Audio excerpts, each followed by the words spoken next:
Nama saya Ivana Setiawan. Saya dulu SMA di Ciputra High School. Terus kuliah saya dulu di Melbourne, Australia. Namaku Andrew. Aku nggak sekolah SMA di Surabaya. So I actually moved away from Surabaya when I was 14. I did my secondary 1 and secondary 2 di Singapore National Academy di Surabaya. Then I finished my Sec 3 and Sec 4 in Singapore. Then I moved to Seattle for my bachelor degree, and then I moved to Shanghai and London to take my master degree. Namaku Nadia Natania, aku biasa dipanggil Nadia. Aku dulu sekolah di SMA Citahati dan sempat kuliah di University of Nottingham di UK dan juga di China. Tantangannya waktu saya sekolah di luar itu banyak. Salah satunya adalah untuk ngobrol atau presentasi. Jadi saya merasa waktu present itu sesuatu banget waktu awal-awal saya datang. Waktu present tuh gini, jadi pertama, I think karena language barrier. Jadi waktu kita datang kan kita nggak kebiasaan untuk ngomong bahasa Inggris full on ya. Jadi itu one of the thing yang udah subjeknya susah. Kita harus deal dengan bahasa dan kita harus ngobrolnya tuh sama native orang yang bukan orang Indonesia. Jadi kayak kalau kita ngomong Indonesia sedikit dia nggak mungkin paham kan. Jadi kayak kita nggak cuman berat di subjeknya, kita juga berat di language-nya.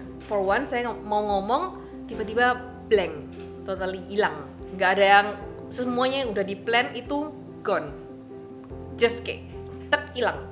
Tantangan pertama yang waktu aku berangkat sekolah luar ya, karena aku anak tunggal, jadi pertama kali sekolah luar dan aku harus punya housemate, itu banyak tantangan karena aku nggak biasa share sama other people.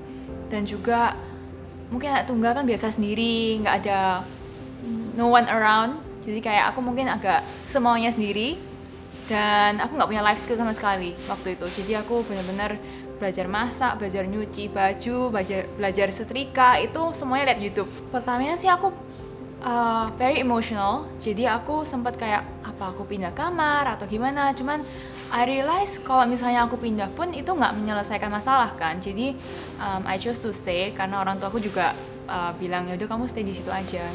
Dan aku berusaha try to understand housemateku yang lain gitu loh, buat kesepakatan kayak oke, gimana caranya kita work things out supaya kita nggak usah berantem atau dan sebagainya. The biggest challenge for me to study abroad since really young age was self-confidence. Jadi self-confidence yang membuat aku fokus ke hal-hal yang salah. I focus so much in being at the top, being number one, tapi lupa untuk fokus untuk belajar, untuk make friends, to have fun. And sometimes karena seringkali pengen menjadi nomor satu, lupa untuk juga berbuat hal-hal yang benar. Jadi sering melakukan bad behaviors such as cheating and lying. Jadi contohnya waktu ujian national exam in Singapore when I was finishing my O level in Singapore, I skipped the examinations pretending like I was sick. So I went to the doctor and get a medical record saying that I'm actually sick, right? So I was allowed to skip the exam.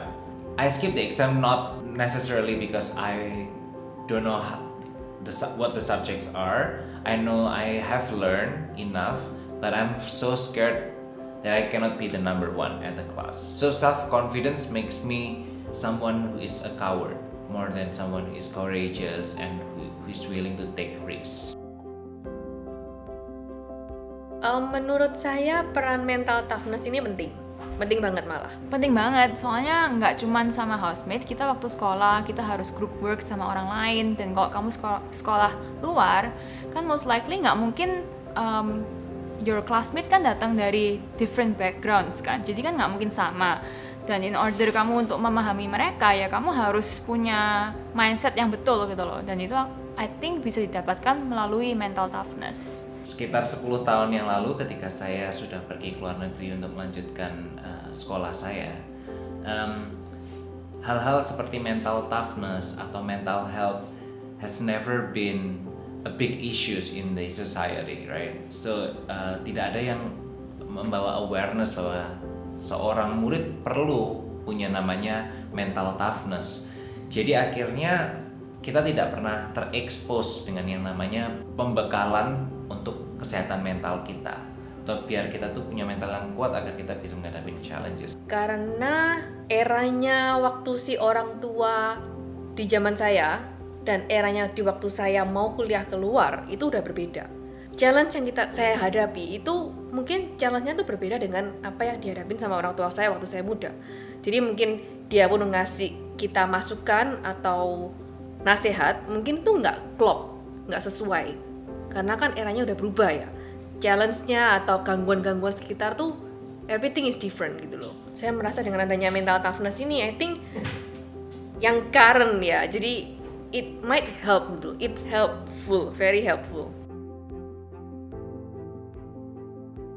Kalau dari dulu pelatihan seperti mental toughness sudah ada, tentu saya pasti ikut. Karena ini sangat membentuk mental saya untuk saya tahu ya kelemahan saya apa, kelebihan saya apa, area-area di mana saja saya harus melakukan perbaikan, area-area mana saja yang harus saya tonjolkan. Itu tentu saja saya pasti bisa menjadi pribadi yang lebih pede, yang lebih confident, yang lebih berani untuk mengambil tantangan. Kalau misalkan dulu udah ada sih aku pasti ikut. Karena dengan mengikuti ini saya bisa tahu, misalkan contoh kayak sekarang ini, I just find out kalau misalkan konsentrasiku tuh levelnya rendah. Jadi I got distracted easily. Jadi ketika misalkan saya present, mungkin waktu itu tanpa aku sadarin salah satu hal yang penyebabnya saya bisa nggak tiba-tiba blank itu konsentrasi. Nah, dengan adanya ini, saya tahu gitu loh kayak how to overcome konsentrasinya ini. Kalau misalkan saya kehilangan konsentrasi, what to do, atau kayak gimana caranya ngelatih supaya konsentrasinya ini tetap stabil. Bakal pingin gitu loh, karena itu menurutku bakal berguna banget untuk help me overcome my challenges dulu. Tapi kan udah kejadian gitu loh. Jadi for me, my mental toughness itu I had to do it the hard way. Jadi kayak aku punya tantangan, baru aku teruskan what to do now, terus aku berubah. Tapi kalau misalkan aku udah tahu mental toughness nih duluan, mungkin even kayak masalah kecil-kecil tuh nggak akan terjadi gitu loh. Jadi kayak save a lot of time.